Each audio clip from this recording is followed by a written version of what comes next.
আসসালামু আলাইকুম রহমতুল্লাহ। আজকে আমি ভিন্ন স্বাদে বেলের শরবত বানাবো। প্রথমে একটা পাকা বেল নিয়েছি।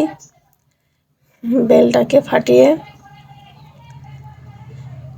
একটা চামচের সাহায্যে শাঁসগুলো উঠিয়ে নিলাম।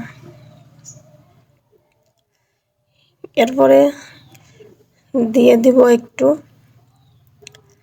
সামান্য একটু লবণ, অল্প একটু চিনি আর সামান্য একটু পানি দিয়ে ভালোভাবে মাখিয়ে নেব। মাখানো হয়ে গেলে এর ভিতরে দিয়ে দেব 1 কাপ দুধ।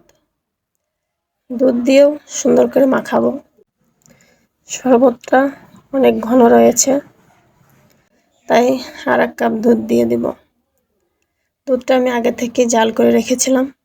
এর ভিতরে দিয়ে দেব পরিমাণ মতো আখের গুড়।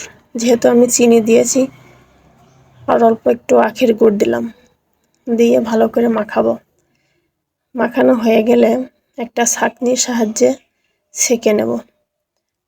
আপনারা চাইলে একটা জালের সাহায্যেও ছেঁকে নিতে পারেন। ছাঁকনিতে একটু দেরি হচ্ছিল। ছাঁকা হয়ে গেলে এর ভিতরে দিয়ে দেব একটা লেবু পুরোটাই চিপে দিয়ে সুন্দরভাবে মিশিয়ে নেব। কত সুন্দর শরবত তৈরি হয়ে গেছে। এরপরে আমি গ্লাসে ঢেলে পরিবেশন করব। আলহামদুলিল্লাহ, আমার বেলের শরবত রেডি। আপনারা চাইলে এভাবে শরবত বানিয়ে খেতে পারেন।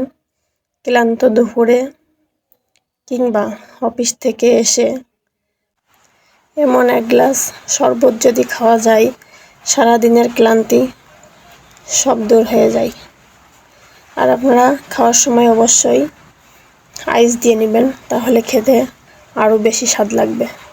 সবাই লাইক করবেন এবং কমেন্ট করে জানাবেন কেমন হয়েছে আমার বেলের শরবতটা। আপনাদের লাইক কমেন্ট আমার পরবর্তী কাজের উৎসাহিত করবে। আসসালামু আলাইকুম।